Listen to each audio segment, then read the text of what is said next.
ಶ್ರೀ ಪರಾಭವನಾಮ ಸಂವತ್ಸರ ಉತ್ತರಾಯಣ ವಸಂತ ಋತು ಚೈತ್ರ ಮಾಸ ಕೃಷ್ಣ ಪಕ್ಷವಾಗಿದೆ. ಈ ದಿವಸ ಗುರುವಾರವಾಗಿರತಕ್ಕಂಥದ್ದು, ಚತುರ್ದಶಿ ತಿಥಿ, ಉತ್ತರ ಭಾದ್ರ ನಕ್ಷತ್ರ. ಈ ದಿವಸ ಈ ಮಾಸದ ಚೈತ್ರ ಮಾಸದ ಕೊನೆಯ ಗುರುವಾರ. ನಾಳೆ ಕಳೆದು ನಾಡಿದ್ದಕ್ಕೆ ನಾವು ವೈಶಾಖ ಮಾಸಕ್ಕೆ ಪ್ರವೇಶ ಮಾಡ್ತೀವಿ. ಕಾಲಚಕ್ರ ನೋಡಿ ಹೇಗೆ ಉರುಳಿ ಹೋಗುತ್ತೆ, ನಮಗೆ ಗೊತ್ತೇ ಆಗೋದಿಲ್ಲ. ಕಾಲ ಬಹಳ ವೇಗವಾಗಿ ತ್ವರಿತವಾಗಿ ಓಡ್ತಾ ಇದೆ. ಆದರೆ ನಾವು ಮಾತ್ರ ಕಾಲವನ್ನು ವ್ಯರ್ಥ ಮಾಡಿಕೊಂಡು ನಮ್ಮ ಆಯುಷ್ಯವನ್ನು ಕಳೆದಾಕ್ತಾ ಇದ್ದೀವಿ. ನಾವು ಅರ್ಥ ಮಾಡಿಕೊಳ್ಬೇಕಾಗಿರ್ತದೆ ಕಾಲದ ಮಹಿಮೆ.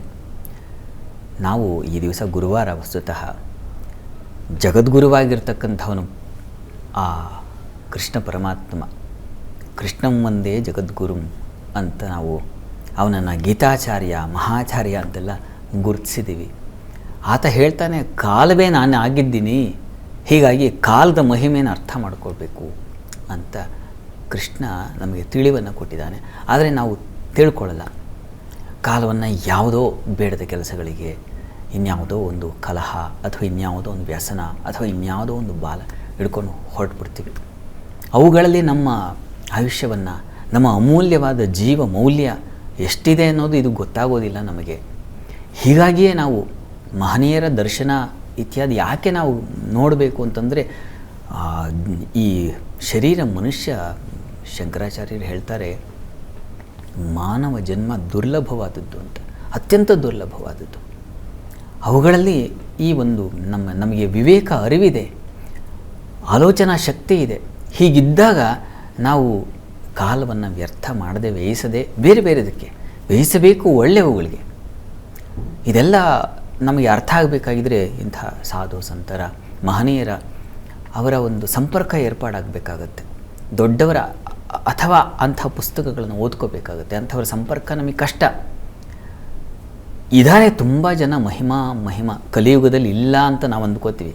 ಎಷ್ಟು ಜನ ಆಗಿ ಹೋದ್ರಲ್ಲ ಸಂತರು, ರಾಮಕೃಷ್ಣರ ಆದಿಯಾಗಿ ಅಲ್ಲಿಂದ ಹಿಡ್ಕೊಂಡ್ರೆ ಎಷ್ಟು ಅವತಾರ ಪುರುಷರೆಲ್ಲ ಆಗಿ ಹೋಗಿದ್ದಾರೆ. ಅವರಿಂದ ನಾವು ಮನುಷ್ಯ ಸಾಮಾನ್ಯವಾಗಿ ಹುಟ್ಟುತ್ತೀವಲ್ಲ, ಇದರಿಂದ ಒಂದು ಸ್ತರ ಮೇಲಕ್ಕೆ ಹೋಗಬಹುದು ಅನ್ನೋದನ್ನು ಅವರೆಲ್ಲ ತೋರಿಸ್ಕೊಟ್ಟಿದ್ದಾರೆ. ನಮ್ಮ ಕಣ್ಣು ಮುಂದೆ ಎಷ್ಟು ಜನ, ನಮ್ಮ ಕರ್ನಾಟಕದಲ್ಲಿ ಎಷ್ಟು ಜನ ಇದ್ದಾರೆ ಹೇಳಿ. ನಮ್ಮ ಶ್ರೀಧರ ಸ್ವಾಮಿಗಳ ಆ ಭಾಗದಿಂದ ಹಿಡ್ಕೊಂಡ್ರೆ ಇಲ್ಲಿ ನಮ್ಮ ಕೈವಾರ ತಾತಯ್ಯದವರೆಗೆ ಎಲ್ಲ ಕಡೆ ವಿಸ್ತರಿಸಿದ್ದಾರೆ. ನಾವು ಅದನ್ನು ಮನಗಾಣ್ತಾ ಇಲ್ಲ, ಮನಸ್ಸಿಗೆ ತಗೊಳ್ತಾ ಇಲ್ಲ. ಅಂಥವರೆಲ್ಲ ನಮ್ಮ ಭೂಮಿಯಲ್ಲಿ ಅವತರಿಸಿದ್ರು, ಆ ಕ್ಷೇತ್ರಗಳಿಗೆ ನಾವು ಹೋಗ್ತೀವಿ. ಆದರೆ ಎಷ್ಟು ಜನ ರಾಘವೇಂದ್ರ ಸ್ವಾಮಿಗಳ ಮಂತ್ರಾಲಯ ಮಠಕ್ಕೆ ಹೋಗಿ ಅಲ್ಲಂತೂ ಕಿಕ್ಕಿರಿದಿದ್ದಾರಲ್ಲ ಜನ.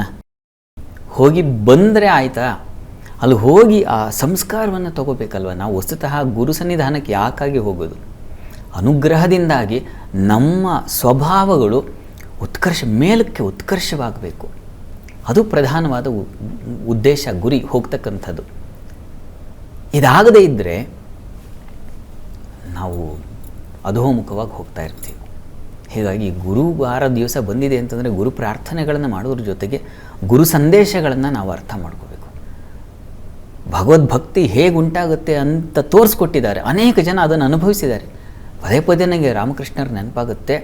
ಭಕ್ತಿ ಹೇಗಿರಬೇಕಪ್ಪ ಅಂತಂದರೆ ಅವ್ರು ಹೇಳ್ತಾ ಇದ್ದರು, ಒಬ್ಬ ಮನುಷ್ಯನನ್ನು ಈಜಲಿಕ್ಕೆ ಬರದೇ ಇರತಕ್ಕಂಥವನನ್ನು ನೀರೊಳಗೆ ಅದುಮಿಬಿಟ್ರೆ ಅಥವಾ ನೀರೊಳಗೆ ಅವನು ಬಿದ್ದುಬಿಟ್ರೆ, ಯಾವ ಉತ್ಕಟದಲ್ಲಿ ಅವನು ಕೈಕಾಲುಗಳನ್ನೆಲ್ಲ ಬಡಿದು ಹೊರಗೆ ಬರಬೇಕು ಅಂತ ಪ್ರಯತ್ನಿಸ್ತಾನೋ, ಬದುಕಬೇಕು ಅನ್ನೋ ಆಸೆ ಆಗ ಯಾರೂ ಇಲ್ಲ ರಕ್ಷಣೆಗೆ, ತಾನೇ ರಕ್ಷಿಸ್ಕೊಳ್ಬೇಕು. ಆ ಸಂದರ್ಭದಲ್ಲಿ ಅವನು ಹೇಗೆ ಪರಿತಪಿಸ್ತಾನೆ, ಹೇಗೆ ಪರದಾಡ್ತಾನೆ, ಹೇಗೆ ಹೊರಗೆ ಬರೋ ಎಲ್ಲ ಪ್ರಯತ್ನವನ್ನು ಮಾಡ್ತಾನೆ. ಆ ರೀತಿಯಲ್ಲಿ ಇರಬೇಕು ಅಂತ. ನೀರಿಗೆ ಬಿದ್ದವನು ಮೇಲಕ್ಕೆ ಬರಲಿಕ್ಕೆ ಯಾವ ಶತಪ್ರಯತ್ನ ಮಾಡ್ತಾನೋ ಆ ರೀತಿ ಪರಮಾತ್ಮನನ್ನು ಹೊಂದಬೇಕು. ಅವನ ಒಂದು ಅನುಗ್ರಹ ನನಗಾಗಬೇಕು, ಆ ತೀವ್ರತೆ ಬೇಕು ಅಂತ. ಗುರುವಿನಗೂ ಹಾಗೆ. ಅಂಥ ಗುರುವಿನ ತೀವ್ರತೆ ಇದ್ದರೆ ನಮಗೆ ಅಂಥದ್ದು ಉಂಟಾಗುತ್ತೆ. ಕಷ್ಟ, ಗುರು ಸಿಗೋದು ಬಹಳ ಕಷ್ಟ. ಹೀಗಾಗಿ ಅಂಥವರ ಕ್ಷೇತ್ರಗಳಿಗಾದರೂ, ನನಗೆ ಶೃಂಗೇರಿಯ ಶ್ರೀ ಚಂದ್ರಶೇಖರ ಭಾರತಿ ಮಹಾಸ್ವಾಮಿಗಳ ಅವರು ಯಾವುದು ಶಾರದಾ ಪೀಠದ ಮಾಣಿಕ್ಯ ಅಂತ ಸಾಕರು ರಾಮಚಂದ್ರರಾಯರು ಬರೆದಿರ್ತಕ್ಕಂಥದ್ದು, ಎಷ್ಟು ಪಕ್ವವಾಗಿದೆ ಅದನ್ನು ಓದಿದ್ರೆ ಅಂತಂದರೆ. ಗುರುತತ್ವ, ಗುರುಮಹಿಮೆ ಅಂದರೆ ಇವುಗಳು ಅದರಲ್ಲಿ ಸಾರ ಸೇರಿಬಿಟ್ಟಿದೆ.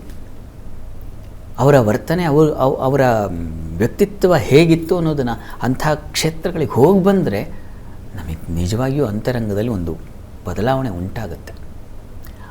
ಆ ಭಾವನೆಯಿಂದ ನಾವು ಹೋಗಬೇಕು. ಹೀಗಾಗಿ ಗುರುವಾರ ನಾವು ಯಾವುದೇ ಕ್ಷೇತ್ರಗಳಿಗೆ ಹೋಗಿ ನೀವು ಆ ಗುರುಮಹಿಮೆ ನಮಗೆ ಹೃದಯಕ್ಕೆ ಸ್ಪರ್ಶವಾದರೆ ನಾವು ಒಂದು ಹಂತಕ್ಕೆ ಮೇಲೆ ಬರ್ತೀವಿ, ಸಂಶಯವೇ ಇಲ್ಲ. ಹಾಗೆ ಹೋಗಿ ಬಂದು ಸುಮ್ಮನೆ ಯಥಾ ಪ್ರಕಾರ ಮತ್ತು ಅದೇ ವ್ಯಸನ, ಮತ್ತು ಅದೇ ಕಲಹ, ಮತ್ತು ಅದೇ ಈರ್ಷ್ಯ ದ್ವೇಷಗಳಿಗೆ ಅಲ್ಲೇ ಆ ಚಕ್ರದ ಸುಳಿಯಲ್ಲೇ ಇದ್ದೀವಿ ಅಂತಂದರೆ ನಾವು ಕ್ಷೇತ್ರಕ್ಕೆ ಹೋಗಿಲ್ಲ.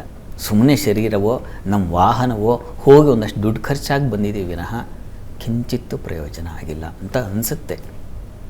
ಈ ದೃಷ್ಟಿಯಲ್ಲಿ ಗುರುಸ್ಮರಣೆ, ಗುರುಕ್ಷೇತ್ರ ದರ್ಶನ ಇವುಗಳು ಬಹಳ ಮುಖ್ಯ. ನೀವು ಹತ್ತಿರದಲ್ಲೇ ಹೋಗಬಹುದು, ಅಥವಾ ನಿಮ್ಮ ಮನೆಯಲ್ಲೇ ಗುರುವಿನ ಒಂದು ಫೋಟೋ ಇಟ್ಕೊಂಡು ಆ ಭಾವೋನ್ನತಿ ಮನೆಯಲ್ಲಿ ತಂದುಕೊಳ್ಳಿಕ್ಕಾಗಲಿಲ್ವಾ? ಆಗಲ್ದಿಲ್ವಾ? ಖಂಡಿತ ಆಗತ್ತೆ. ಮನಸ್ಸು ಅವರು ನೋಡಿದ ಮೇಲೆ, ಅವರ ಚಿಂತನೆಗಳನ್ನು ಕೇಳಿದ ಮೇಲೆ ನಮ್ಮ ಮನಸ್ಸು ಉನ್ನತ ಉತ್ಕರ್ಷ ಅಂತ ಅದನ್ನು ಹೇಳಿದ್ರು, ಎಳೆಯಲ್ಪಡಬೇಕು, ಎಲಿವೇಟ್ ಆಗಬೇಕು. ಹಾಗಾಗಲಿ ಗುರುಸ್ಮರಣೆ ಮಾಡಿದಂಥ ನಿಮ್ಮೆಲ್ಲ ಹೃದಯಗಳು ಈ ಗುರುವಾರ ದಿವಸ ಒಳ್ಳೆಯದಾಗಲಿ.